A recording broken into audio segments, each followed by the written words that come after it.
Bienvenidos a este domingo de resurrección y hoy día vamos a celebrar la resurrección, algo tan importante para los cristianos, de celebrar la resurrección de nuestro Señor. Sin embargo, les voy a hacer algo diferente esta vez y vamos a hablar de ciertas conversaciones de personas donde a veces nuestra fe tambalea. Alguna vez le ha pasado seguramente, nuestra fe ha tambaleado. Es como que empiezan dudas, ¿será cierto? Vemos por ahí algún documental que aparece justo en estas fechas, History Channel y todas estas cosas y la gente medio se asusta. Entonces yo voy a partir con algo así. Les voy a contar parte de una yo le puse historia tipo, y la voy a leer directamente, historia tipo History Channel, le puse así. Entonces, le voy a contar la historia, ¿no? Esto si lo sacan de contexto, entonces van a decir, mira este tipo que está predicando estas cosas. Pero bueno, dice así. Jesús fue un hombre normal, algunos dicen que fue un profeta. Enroló a un grupo de seguidores y junto a ellos planificó una conspiración para poder cumplir algunas de las cosas que los judíos esperaban con ansias acerca de un Mesías que anhelaban por más de 4.000 años. Ellos prepararon supuestos milagros y señales y convencieron a la gente de la época que era un ser especial. Miles lo seguían y se sumaban cada día más a esta conspiración. Desde esa perspectiva, cualquier milagro podía ser una manipulación preparada por sus secuaces. Este movimiento, que crecía como espuma, trajo serios problemas para Roma y el Estado judío, incluso entre ellos. Por lo tanto, consiguieron provocarlos para poder atacar, arrestar y matar a este Jesús. Contrataron a un tal Judas para que lo traicionara y lo entregara. Fue sentenciado a muerte por crucifixión. Sus miles de seguidores se lamentaron por su muerte. Pero esa conspiración no terminó ahí. Esos 11 principales conspiradores asaltaron a los guardias y robaron el cuerpo de Jesús y lo desaparecieron para poder decir que su Mesías había resucitado. Este resucitado estuvo con ellos por un tiempo y convenientemente desapareció, según ellos, entre las nubes. Sus seguidores, apenados por la tristeza, creyeron en su mensaje y comenzó esta historia de un hombre que vino a salvar la humanidad de sus pecados y murió y resucitó y que prometió algún día que volvería a vencer la maldad. Han pasado más de 2.000 años, eso no ha ocurrido. Para que esta conspiración durara más tiempo, la iglesia escribió supuestas historias acerca de la vida, obra y supuesta resurrección de Jesús, graficadas en 4 evangelios, Mateo, Marcos, Lucas, Juan. Luego, ya esa mentira establecida, se escribieron más cartas de cómo crecía la iglesia en todo el Oriente. Linda historia, ¿no? Y esto lo compilé, y no se asusten, algunos quedaron. Esto lo compilé de muchas historias. Parte de esa historia yo mismo la había creado en mis tiempos de ateo, pero la compilé de muchas historias, mensajes, documentales, libros, algún profesor. Esto es lo que dice mucha gente. Algún profesor supuestamente científico, algún amigo paranoico o conspiranoico, medio youtuber, ¿no? De esos de inteligencia ilimitada que hoy día existen, así tipo Salfate. Ya la semana pasada le dije quién era Salfate. Y este tipo de historias, ¿las has escuchado o no? Las ves en los documentales, las ves en lugares y a lo mejor no te ha tocado escuchar este tipo de historias. A lo mejor no te ha tocado encontrarte con una revista, un libro o una conversación donde estén hablando de esto. Pero yo te puedo asegurar que tus hijos sí. Los que tienes y los que todavía no tienes, te puedo asegurar que ellos se van a encontrar con mucho de esto, con mucho material de este.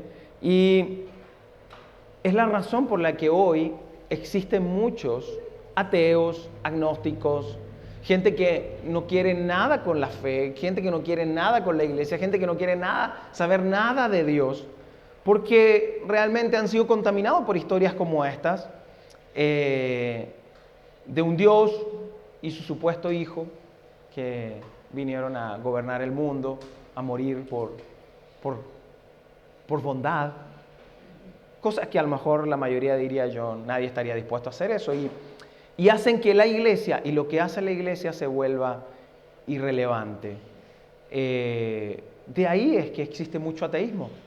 Yo tuve la oportunidad de trabajar 3 años en una escuela, en varias escuelas, y me sorprendía escuchar a niños de 7 años ser ateos. Obviamente no, yo fui ateo y yo tenía mi razón y mi argumento. Normalmente el ateísmo comienza a los 17, 20 años, más o menos, como por ahí empiezan las conversaciones. La fe infantil ya no da para la vida adulta, entonces en esa etapa empiezan las dudas. Pero niños de 7 años declarándose ateos directamente, que ni siquiera saben lo que es ateo, pero luego mantienen esa costumbre y dicen ser ateos y, por supuesto, nada de Dios les interesa. Las mismas heridas de sus padres quizás han sido transmitidas a esos niños y es impactante escucharlos.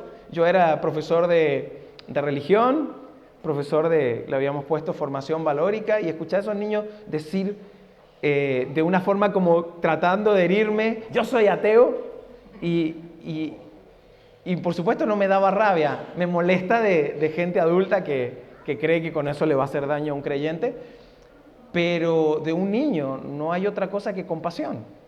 Es decir, wow. Y de alguna manera lo entiendo, porque este tipo de cosas pasa eso, por este tipo de cosas.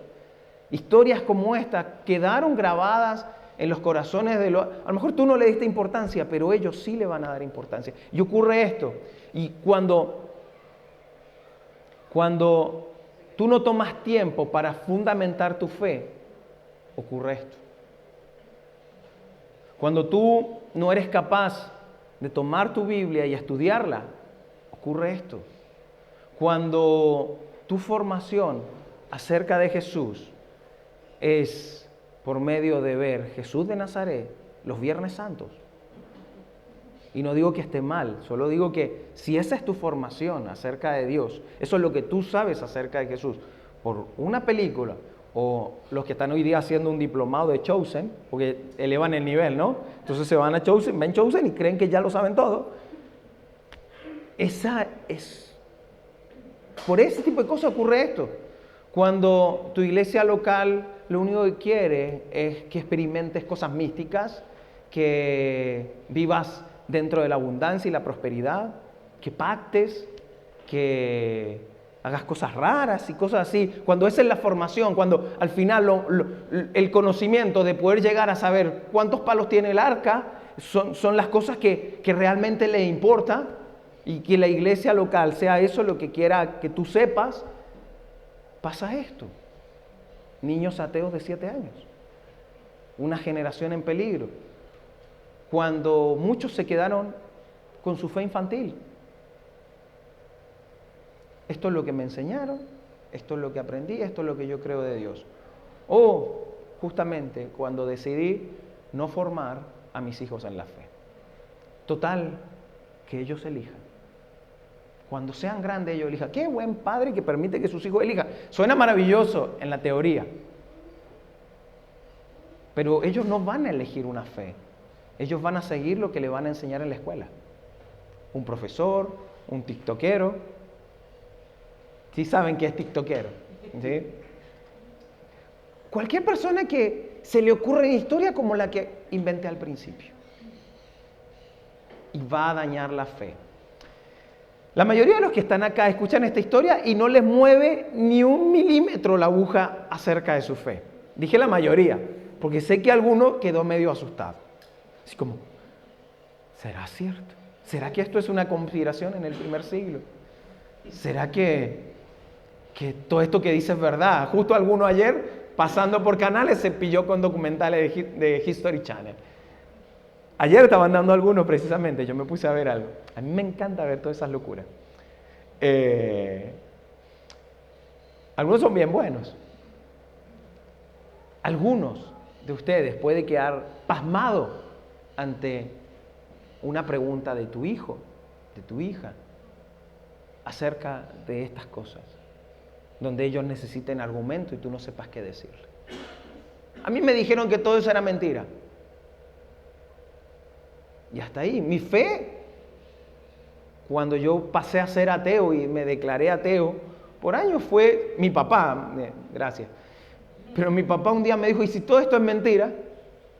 Mi papá ya había sido ateo su tiempo, después fue creyente medio ahí.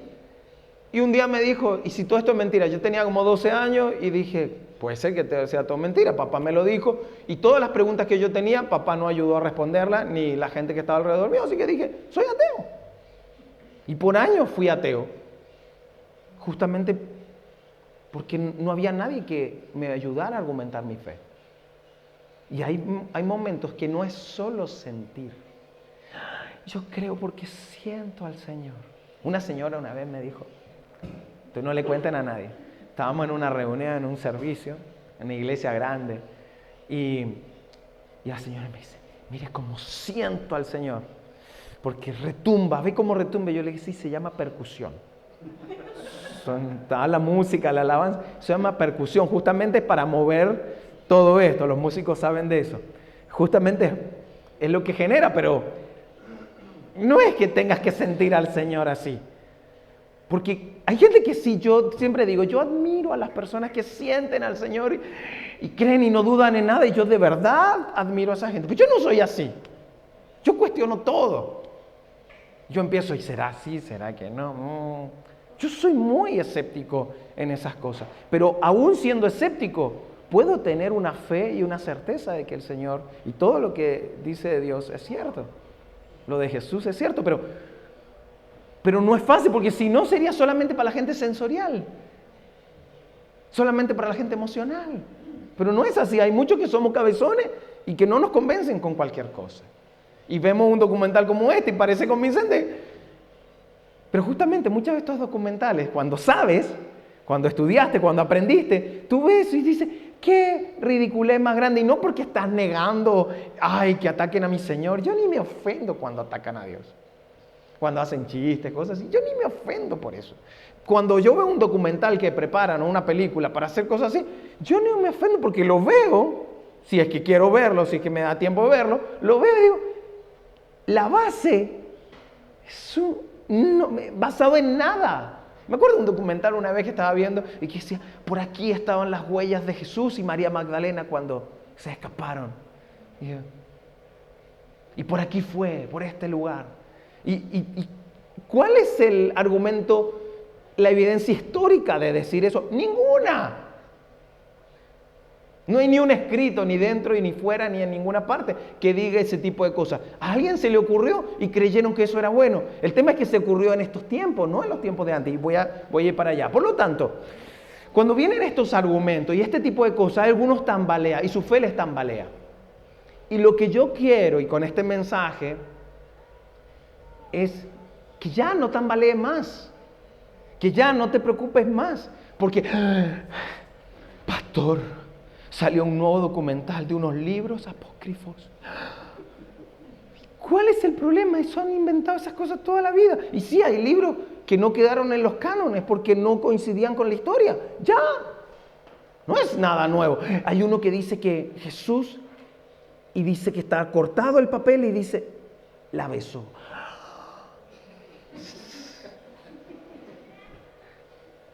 Y yo digo, ¿y si tu fe tambalea por eso? Tenemos que tomar en cuenta lo que nos enseñó y la recomendación del apóstol Pedro, en la primera carta del apóstol Pedro. Él escribe lo siguiente, él dice, estén siempre preparados para responder a todo aquel que pida razón de la esperanza que hay en ustedes. ¿Qué dice? Estén siempre preparados, prepárense, argumenten. No para pelear, no para debatir, no como hacen muchos cristianos que agarran a la gente a bibliazos, que eso es justamente lo que a la gente rechaza de los cristianos, es que empiezan a meterle argumentos, sino que dice, para responder cuando alguien les pida, porque hay gente que no pregunta para cuestionar, hay gente que pregunta porque quisiera tener una fe. No te va a decir, admiro tu fe, quiero saber cómo es eso. No te lo va a decir así que te va a hacer preguntas. Por lo tanto, prepárate cómo responder. Ahora, no le pongas gente. No es otra gente, es tu hijo. es tu familia directa. Cuando te hagan esa pregunta, debes estar preparado para responder acerca de tu fe. No para pelear, no para defenderte, sino para responder acerca de la esperanza de fe que hay en ti. ¿Por qué crees lo que crees? Y debe haber una respuesta. Ay, es que yo lo siento. Ay, es que yo siento al Señor y cuando tú lo sientas me vas a entender. Eso no es nada. Pero sigue diciendo, pero hágalo con gentileza y respeto. Hágalo con gentileza y respeto, no para pelear, no para agarrar bibliazo, porque si hay algo que tienen los cristianos, sobre todo cristianos evangélicos, qué presumidos se ponen cuando saben un poquito más que el otro. Cuando ellos se miden, porque siempre el cristiano, los pastores, eso pasa mucho, se empiezan a medir. Iba a decir como los bomberos que miden la manguera más larga. Bueno, ellos empiezan a medirse. Empiezan a medirse. ¿Quién tiene más fe? ¿Quién sabe más? Y empiezan así. Y cuando un cristiano se siente que sabe más que el otro, sobre todo si son evangélicos, se ponen a presumir. Y esto es terrible dentro del cristianismo. Cuando nosotros deberíamos ser los más humildes. Por eso se toma el tiempo de poner, háganlo con gentileza y respeto, porque sabe cómo somos. Y sabía cómo íbamos a ser 2000 años después. Por lo tanto, por eso la advertencia. Así que,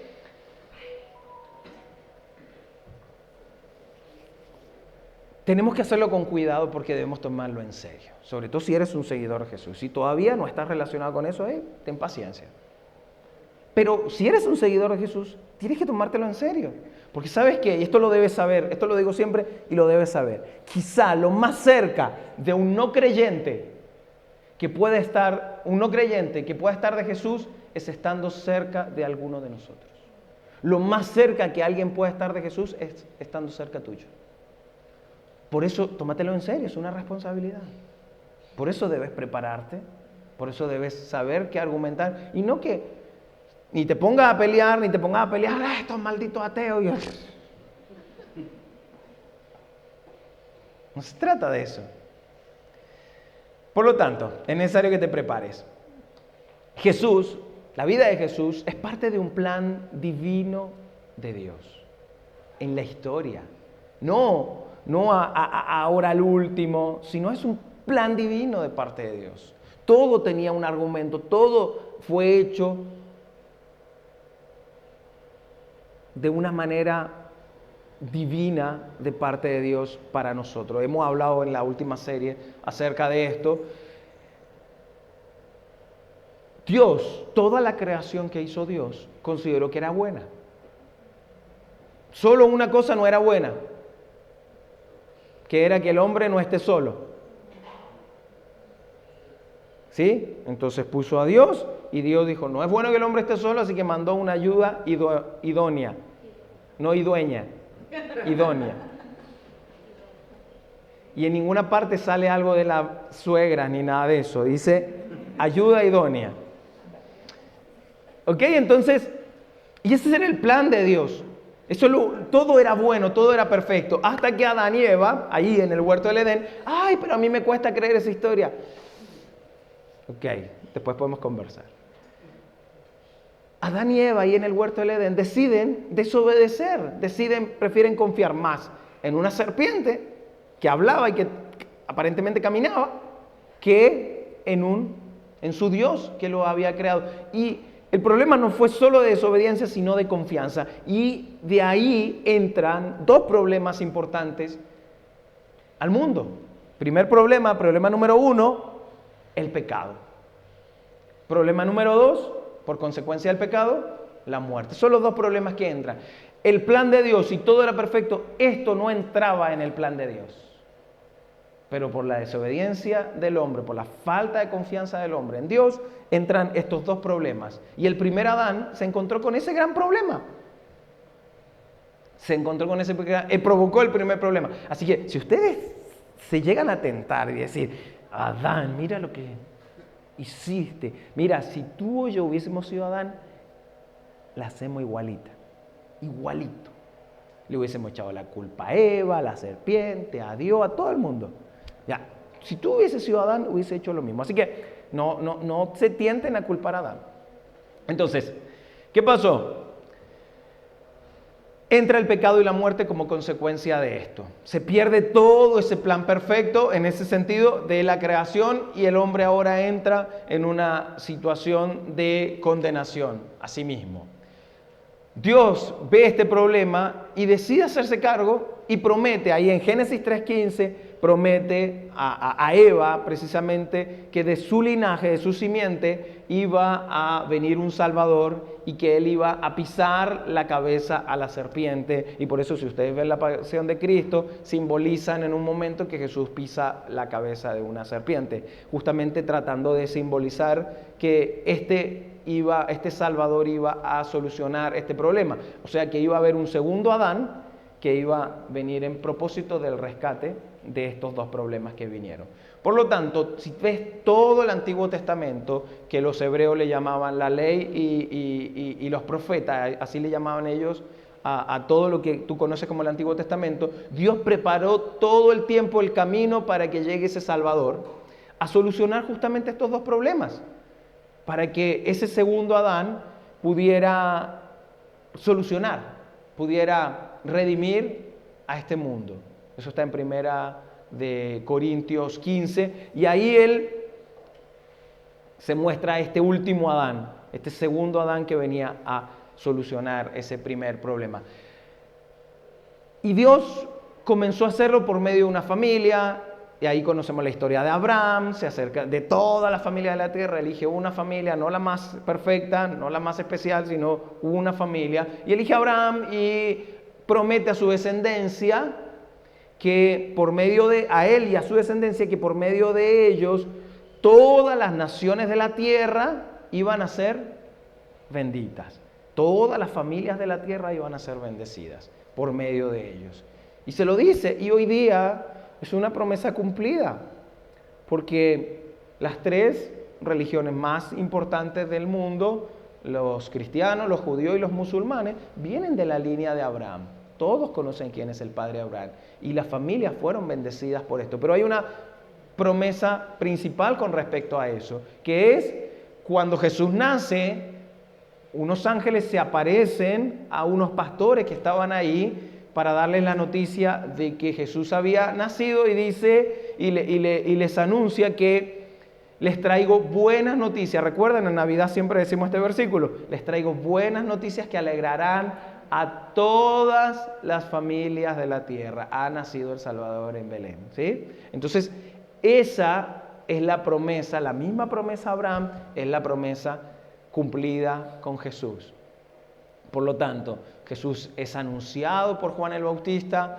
Recuerden, Juan el Bautista prepara los caminos, lo hablamos en la última serie también. Jesús se acerca a él, es bautizado, se abren los cielos, viene el Espíritu Santo como paloma y Dios habla en medio de eso y dice: este es mi Hijo amado en quien me complazco. Y ocurre eso y Jesús comienza su ministerio, se va 40 días de prueba a ser tentado y luego comienza su ministerio y está en el lugar importante, en la sinagoga, están todos ahí reunidos, Jesús se levanta y abre los rollos de Isaías. Y esto es lo que yo les decía el otro día, que ojalá ustedes entendieran lo que significa, porque a mí se me paran los pelos cuando leo esto.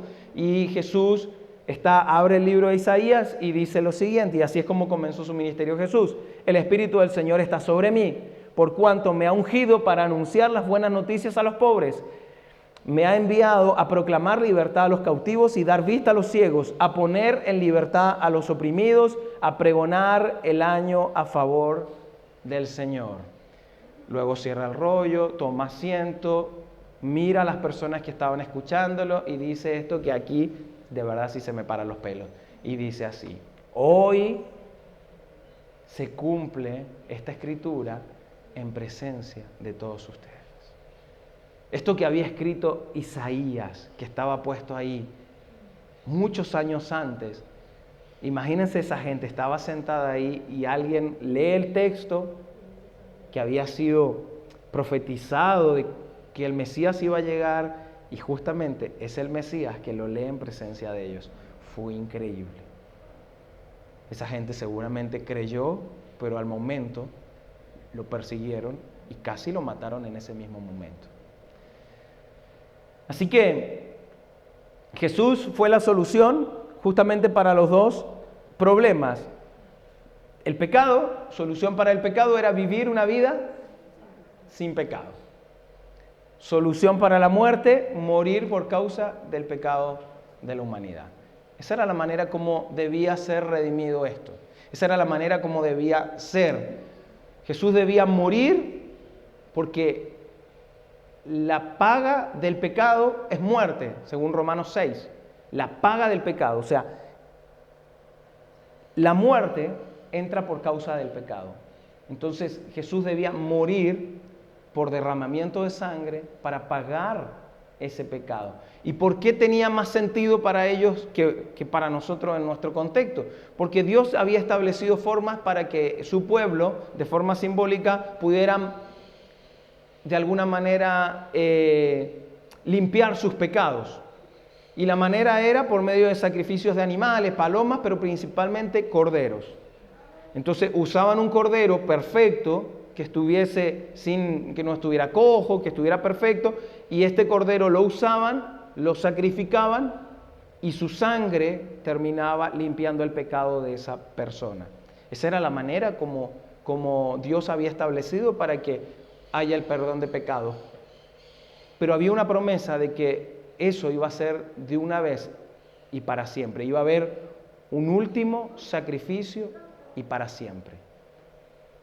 Y Dios, el Cordero, así como lo hizo con Abraham cuando iba a sacrificar a su hijo y el Cordero lo proveyó Dios, de la misma manera ahora Dios iba a proveer su Cordero, a Jesús. ¿Recuerdan esto? Porque de tal manera amó Dios al mundo que envió a su Hijo para morir por nosotros y para que tengamos vida eterna. Por lo tanto, Dios proveyó ese Cordero. Dios envió a su Hijo. Dios puso a su Hijo. Dios puso ese Cordero por un sacrificio y para siempre. Y ese sacrificio fue. Por eso que ese Cordero perfecto debía ser sacrificado. Y su sangre, su vida sin pecado, esa sangre debía ser derramada para todos nosotros, para toda la humanidad, para el perdón de todos nosotros. Así que ese fue Jesús. Él fue el Cordero que Dios puso para quitar el pecado del mundo.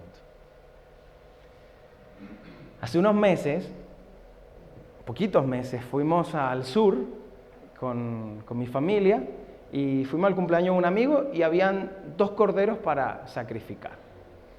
Así que estaba todo eso. Yo conocía en teoría lo que pasaba con el cordero cuando lo sacrificaban, pero soy demasiado cobarde, así que yo no quise ver cómo mataban a los corderos para luego comérselo. Entonces, yo no quise ver, de verdad, soy muy cobarde. Mari sí, porque Mari fue criada en una ciudad muy importante y estaba acostumbrada a esas cosas. Pero yo no, citadino, no, pero yo conocía la teoría de cómo era. El punto es que me arrepiento de no haber presenciado eso, se lo he contado a algunos, no porque me guste verlo, sino porque justamente yo había pensado en el mensaje de hoy, en ese tiempo.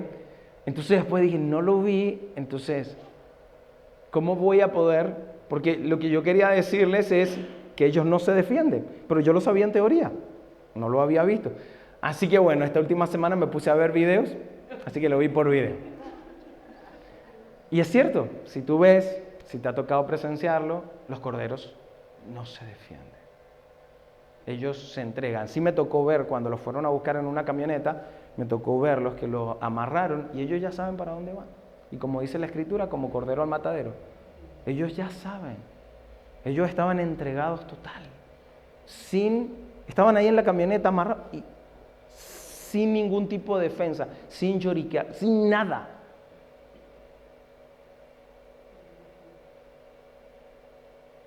Así fue Jesús. Así fue mi Señor. Y lo hizo por ti y lo hizo por mí. No se defendió, se enmudeció. Sabía a dónde iba. Y permitió que Dios lo entregara. Como dice el libro de Max Lucado, fue algo terrible, Jesús muere. Y el libro de Max Lucado dice que los ángeles guardaron silencio. Nosotros vemos en las diferentes partes de la Biblia, partes importantes, recién les mencioné algunas, donde los ángeles hacen presencia, sobre todo en el Antiguo Testamento. Pero los ángeles guardaron silencio.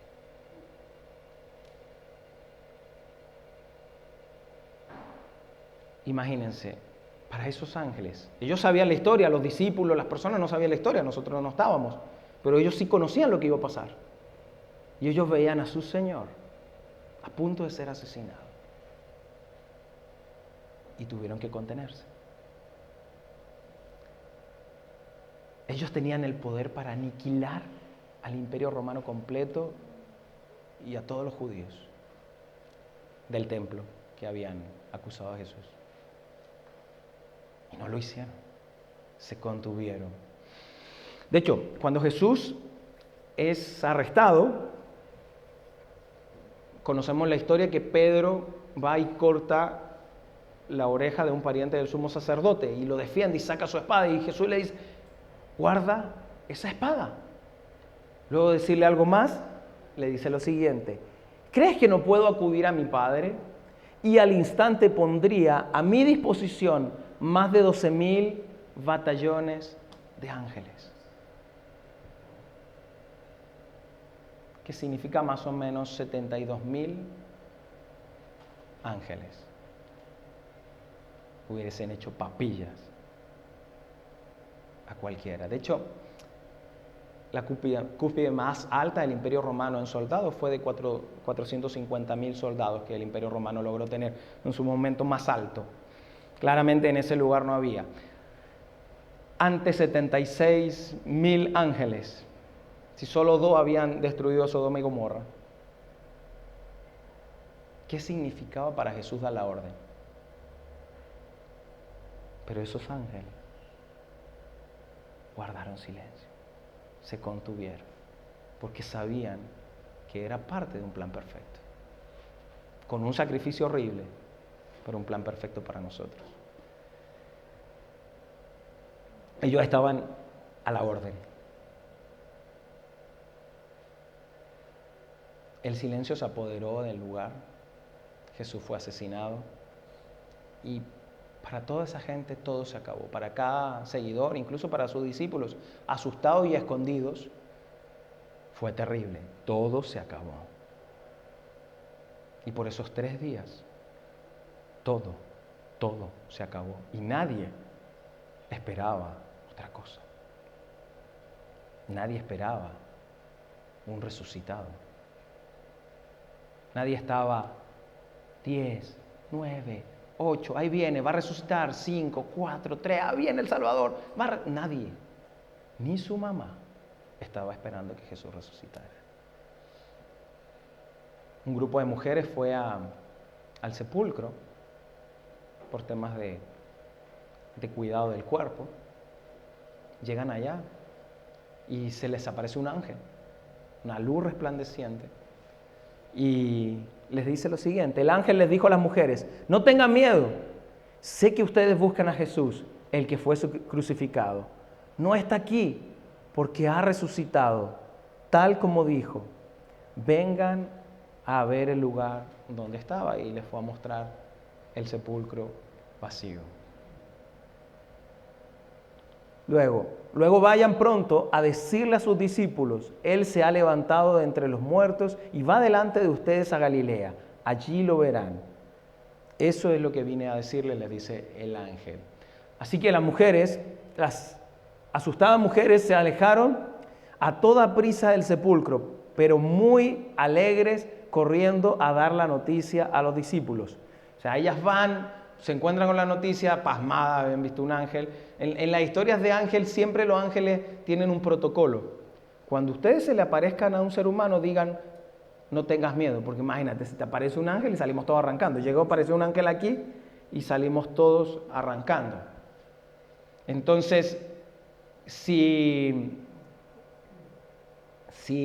estas mujeres, o sea, los ángeles siempre estaban acostumbrados a decir, no tengas miedo, no tengas miedo, no tengas miedo.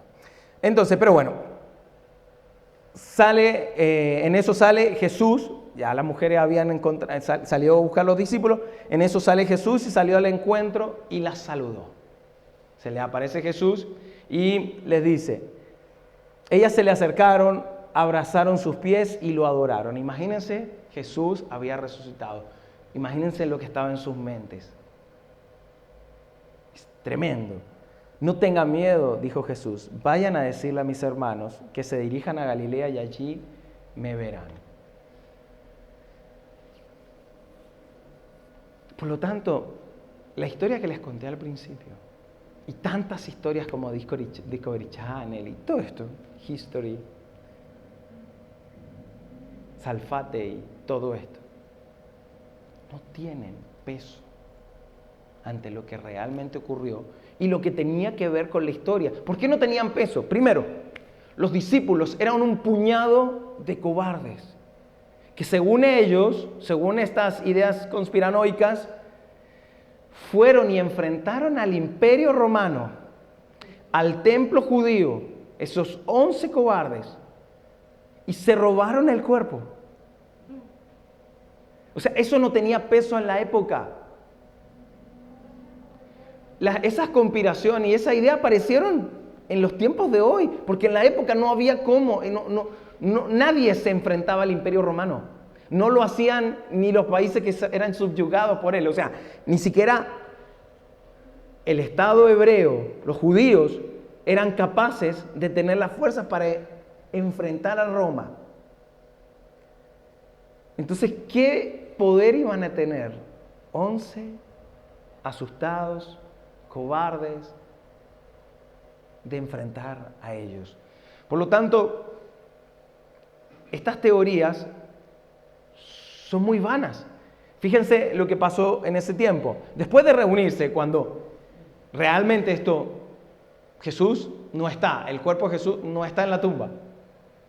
El problema que se generó, por lo tanto dice, después de reunirse estos jefes con los líderes religiosos y de trazar un plan, dieron a los soldados una fuerte suma de dinero y les encargaron, digan que los discípulos de Jesús vinieron por la noche y mientras dormía se robaron el cuerpo. Ese cuerpo, ¿para qué? Porque a nadie le convenía de que un carpintero judío que decía que iba a morir y que luego iba a resucitar, que ese carpintero resucitara. A nadie le convenía, ni al templo, ni a los romanos. Por lo tanto, la vigilancia fue fuerte.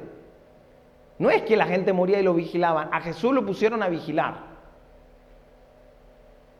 La gente no se moría y la vigilaba. Normalmente los muertos de cruz encima eran botados a los despeñaderos, los tiraban los cuerpos.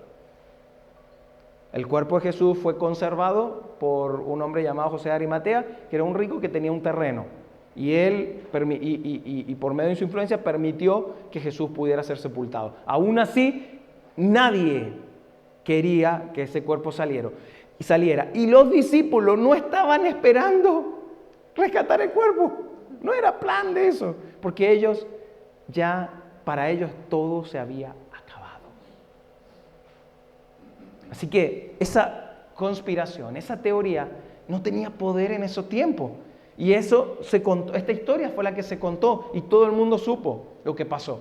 Esa era la historia que se contaba, que les pagaron a los guardias para que ellos defendieran que los discípulos habían robado el cuerpo, cuando los discípulos ni sabían que esto había pasado. Así que esa gente no creyó porque les contaron una historia. Nosotros hemos conocido una historia acerca de Jesús, más allá de nuestras experiencias con Él. Pero esa gente no creyó por una historia, ellos creyeron porque eran testigos oculares, que vieron todo lo que ocurrió. Y defendieron esto. Más de 500 de ellos fueron asesinados porque defendieron esto a la muerte. Te vamos a matar, vas a tener que matarme, pero yo no voy a negar lo que vi. Yo lo vi morir y luego lo vi resucitado. Así que no es que la ciencia avanzó en estos tiempos y ahora tenemos más datos. No es así, porque los análisis de evidencia en esos tiempos eran tan similares a los de hoy. El tipo de aprendizaje, el tipo de formación, el tipo de juicios, eran muy similares a los de hoy. No ha cambiado mucho. Nosotros seguimos aplicando sistemas socráticos y eso era antes de Jesús. Los sistemas, cómo se funcionaban las civilizaciones, son similares a los de hoy. De hecho, lo que se reclama hoy es que son cosas muy antiguas. Entonces, los sistemas para investigar, analizar evidencias son prácticamente los mismos. Y cuando te dicen, pero no se puede probar la resurrección de Jesús. Y no puedes probar que alguien se murió, porque tendrías que matarlo de nuevo. Porque no funciona bajo pruebas, sino funciona bajo evidencias. Porque probar es tener que matar a la persona de nuevo. Entonces, todos los casos se resuelven por evidencias, por las evidencias que se usan, no por medio de pruebas. Y así era antes y así es ahora. Por lo tanto, no necesitas resucitar a alguien para demostrar que resucitó.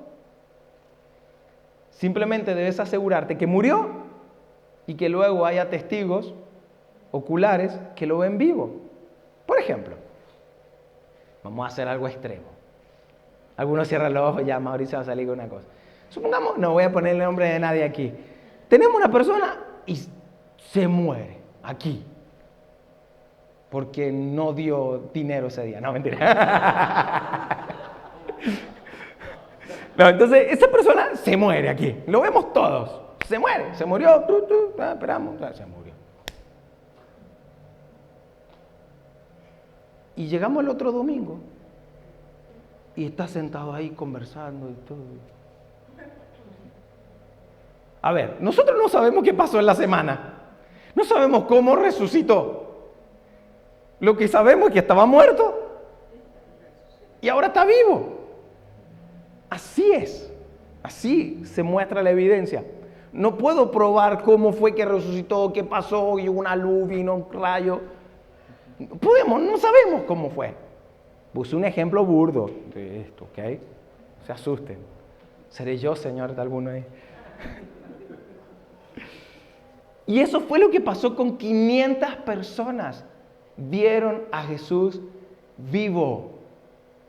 Compartieron con Él, no un par de días, 40 días.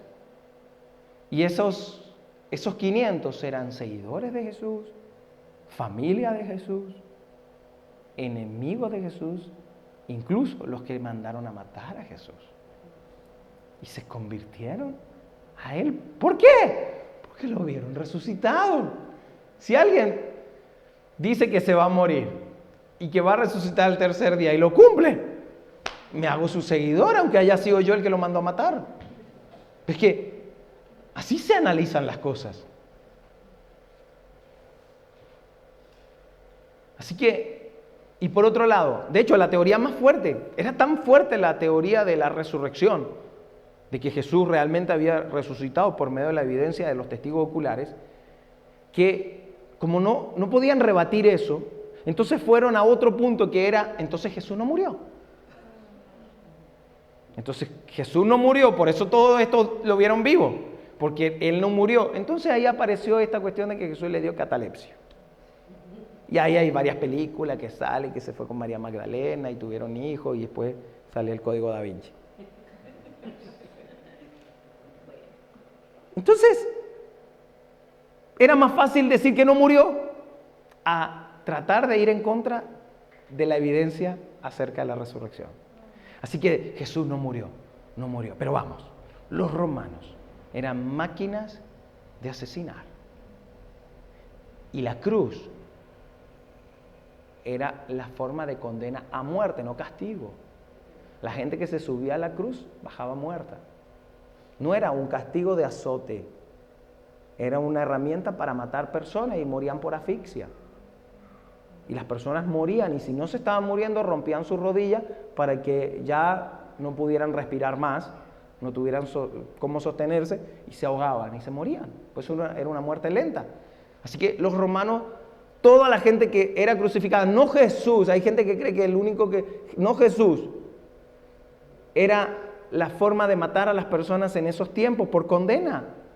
Y mucha gente moría, era algo cotidiano, la gente moría en la cruz.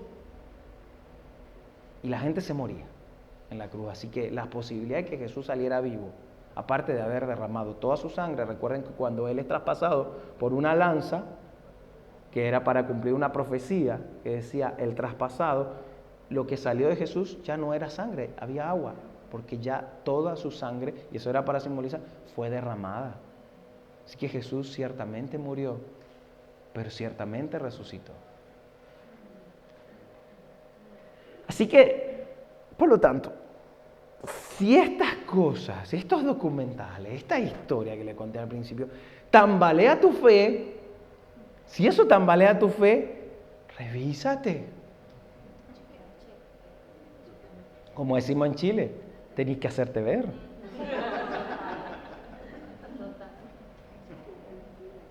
Porque tienes que revisar tu fe, tienes que estar preparado. No puedo tener una fe blandita. Qué bueno que tenga una fe sin tener que ver evidencia. Vuelvo a decir, maravilloso. Pero cuando pregunten acerca de eso, tú tienes que argumentar tu fe. Y la manera de argumentar no es porque te pongas a hacer muchos estudios. Simplemente toma tu Biblia y léela. Ah, no, es que mi pastor no me predicó eso. Eso es problema tuyo, no mío. Así me descarto también. Yo no conozco a nadie que diga, después que conocí a Jesús, no la religión, Jesús, mi vida se arruinó. Mi vida es un desastre después de conocer a Jesús. Puede que te metas en desastres, pero porque elegiste. Yo tenía la opción, o ser político o ser pastor. Decidí ser pobre.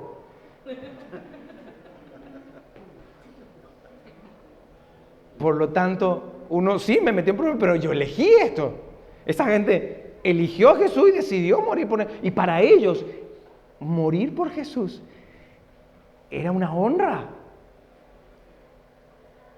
que debería hacerlo por nosotros también, para nosotros también. Por lo tanto, nadie dice, desde que conocí a Jesús mi vida fue arruinada. Sí, con la religión. Pero estoy hablando de Jesús, no de la religión. Hay gente que la religión ha arruinado su vida. Sí, perdón por eso. Pero con Jesús no, porque Jesús hace que nuestra vida sea mejor. Por eso nosotros como iglesia siempre decimos, la vida es mejor con Jesús. Y Jesús te hace bien en la vida. La vida es mejor con Jesús. Quienes lo hemos comprobado, lo hemos vivido, podemos dar testimonio de esto. Y Jesús te hace bien en la vida, te hace mejor. Por lo tanto, Jesús es el personaje histórico más famoso de la historia. Más famoso. No importa si crees o no, no puedes hacer que desaparezca. Jesús es importante, dividió el mundo entre antes de Cristo, después de Cristo. Mira si no fue de importancia su relevancia. Así que la iglesia existirá a pesar de todo, porque la iglesia es el lugar imperfecto para hablar de Jesús, para hacer las manos y los pies de Jesús. Las iglesias son imperfectas, esta lo es. No, esta no, eres demasiado nuevo. No, es que esta iglesia es perfecta porque eres muy nuevo. Yo llego acá y hay un montón de cosas que no me gustan. Pero es así, las iglesias son imperfectas, pero Jesús no. Y aún así la iglesia iba a prevalecer. Jesús dijo, la iglesia va a prevalecer. 2000 años lo comprueban. Un amigo un día me hace una pregunta, Mauri, ¿cómo es posible? Él es ateo, éramos ateos juntos. Me dice, ¿cómo es posible que un pequeño grupo de personas hayan podido mantener una mentira por tantos años? Y yo le digo, a no ser que haya sido verdad. No podía ser. Era un puñado de personajes. Y lo lograron. Lograron traspasar a Jesús en la historia. Eso es maravilloso. Cuando me preguntan, ¿por qué creo en Jesús después de haber sido ateo tantos años? ¿Por qué creo en Jesús? Siempre respondo lo mismo. Creo en Jesús, su obra, muerte y resurrección, porque es evidentemente cierto. Porque realmente ocurrió. Así que Jesús, cuando se reunió con sus discípulos, les dijo lo siguiente. Está con ellos, se reúne, y es el final del Evangelio de Mateo. Le dice, se me ha dado toda la autoridad en el cielo y en la tierra. Por tanto, vayan y hagan discípulos de todas las naciones, bautizándolos en el nombre del Padre y del Hijo y del Espíritu Santo, enseñándoles a obedecer todo lo que he mandado a ustedes. Pausa. ¿Quién nos mandó a obedecer? Si pudiéramos resumirlo, hay un mandamiento principal de todos, que resume todo. Jesús había resumido las 613 leyes, la ley y los profetas lo había resumido. Después de que se resumieron en 10 mandamientos, Jesús dice, resume todo eso en 2 mandamientos. Pero luego está con sus discípulos y les dice, un nuevo mandamiento les doy, que se amen los unos a los otros, así como yo los he amado a ustedes. No como ustedes se aman, porque se aman de forma imperfecta, se aman con celos, se aman con rabia, se aman con un montón de cosas como solemos ser nosotros. Y lo eran los discípulos en esos tiempos. El amor que yo les ofrezco es un amor perfecto. Es un amor que no tiene que ver con ustedes, como yo los amé a ustedes. Así que seguramente se habrán preguntado, ¿cómo te ha amado Pedro? ¿Cómo te ha amado Juan? ¿Cómo te ha amado Santiago? ¿Cómo te ha amado? Estaba el mismo Judas ahí. ¿Cómo te ha amado? Y de esa manera, ustedes ahora amen a los demás. Esa se llama la ley de Cristo. Pablo luego la enseña como la ley de Cristo. La ley de Cristo. Un mandamiento. Traten a los demás como Jesús los trató a ustedes. ¿Cómo te ha tratado Jesús a ti? Así tienes que tratar a los demás. ¿Por qué no tengo que mentir? No porque es pecado y porque la Biblia dice que es pecado, sino porque Jesús es verdad. Y Jesús me trató con verdad, por lo tanto yo tengo que tratar a los demás como Él me trató a mí. Por eso mentir está mal. Todo lo que esté fuera de la ley de Cristo es pecado. Es muy fácil entenderlo, pero es muy difícil aplicarlo. Así que les dice que los bauticen y que les enseñen ese mandamiento. Y les aseguro que estaré con ustedes siempre, hasta el fin del mundo. Esa es la promesa de nuestro Señor, resucitado. Y esa es la promesa que nosotros vivimos, porque algún día Jesús va a volver, vendrá a buscar su iglesia, y todos los dolores y todas las cosas que has vivido se irán.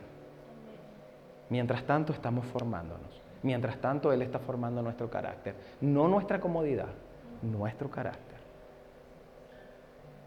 Porque Él es fiel en completar la obra que comenzó en cada uno de nosotros. A lo mejor en ti todavía no ha comenzado porque, o crees que no ha comenzado porque no lo conoces. Pero Él es fiel en completar esa obra. Y va a tardar todo lo que tarde. Ninguno estamos formados ya. Estamos en ese proceso. Y la iglesia es para eso. Un montón de enfermos, un montón de problemas. Estamos reunidos acá formándonos para tener el carácter de Jesús y soltar aquellas cosas que a nosotros aún nos molestan de esas cosas que hacemos. Jesús va a volver y nosotros vamos a estar con Él. Y aunque muramos, con Él tenemos garantizada una vida eterna. Vamos a orar. Señor, gracias por tu amor, por tu bendición, por tu cuidado en nuestras vidas.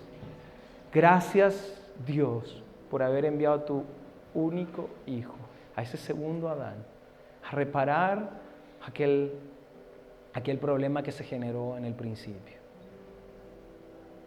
Estando ese problema aún y nosotros viviendo las consecuencias, tú nos libras de la condenación y nos da acceso por medio de Jesús a una vida eterna. Gracias, Señor, gracias, Dios, por haber enviado a tu Hijo a morir por mí. a derramar su sangre por mí. Él no lo merecía, pero yo sí. Pero lo hizo por mí. Gracias, mi Dios. Y eso es lo que recordamos hoy. Jesús viviendo ahora en mí, en mi corazón. Te amo, Dios. Te doy las gracias por tu Hijo. Y en el nombre de Él.